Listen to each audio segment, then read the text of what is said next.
दोस्तों आज मैं बात करने वाला हूँ Realme C11 के बारे में और Realme C11 की सारी स्पेसिफिकेशंस बताऊंगा। और साथ ही साथ बहुत लोग ये सोच रहे हैं कि Realme ने C3 के बाद डायरेक्ट C11 कैसे निकाल दिया, तो ये भी मैं आपको इस वीडियो में बताने वाला हूँ। और ये जानने के लिए वीडियो आप लास्ट तक ज़रूर देखिएगा। तो चलिए इस वीडियो को शुरू करते हैं।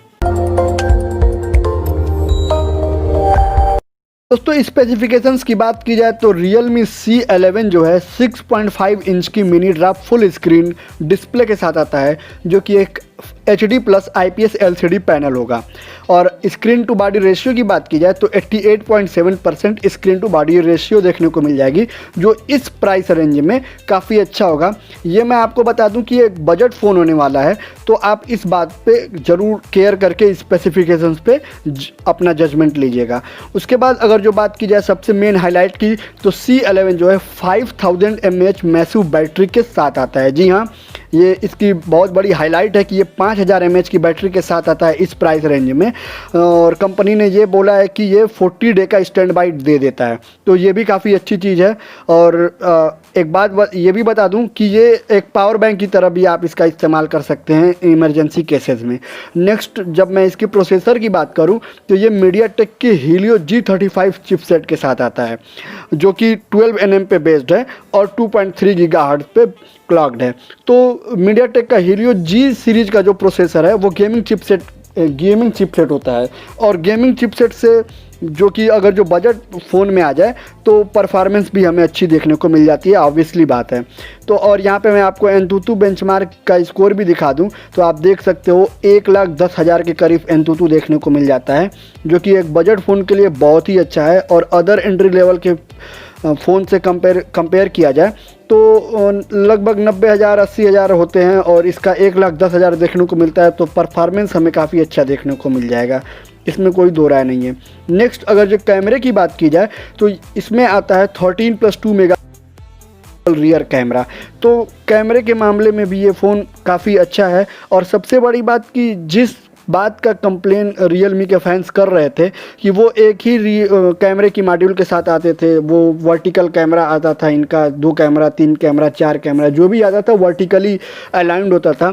लेकिन इस बार Realme ने कैमरे के डिज़ाइन को चेंज किया है और इस बार स्क्वायर शेप में कैमरा आता है और उसमें फ्लैश भी देखने को मिल जाता है।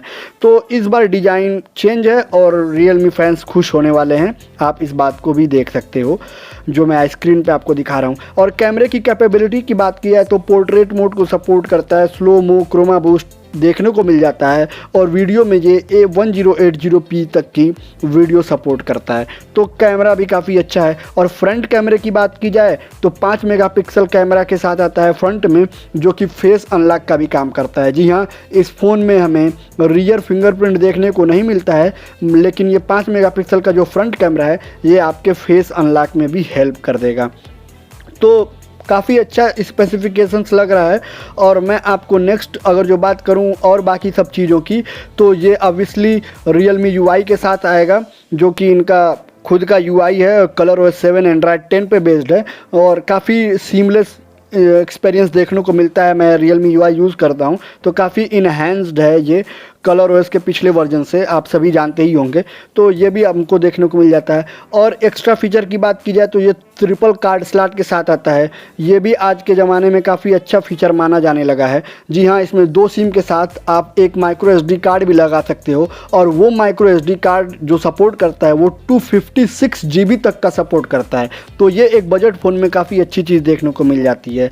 और कलर ऑप्शन की बात की जाए तो Realme C11 2 कलर ऑप्शन में अवेलेबल होगा, एक मिंट ग्रीन और एक ब्लैक कलर।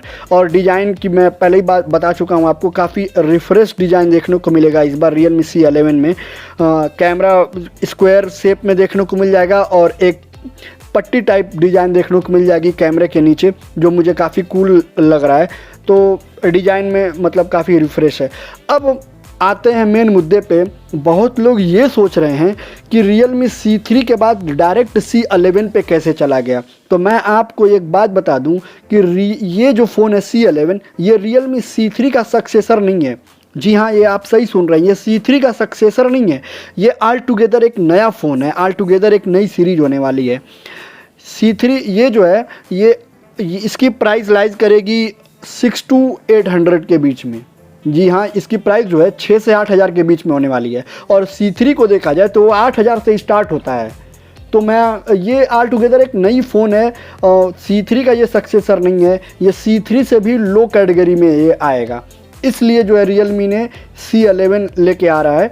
आई थिंक मतलब मेरे हिसाब से भी हाँ, नेमिंग में कन्फ्यूजन है, लेकिन ये C3 का सक्सेसर नहीं है। ये ऑल टुगेदर एक नई सीरीज होने वाली है, ऑल टुगेदर एक नई बजट सीरीज है।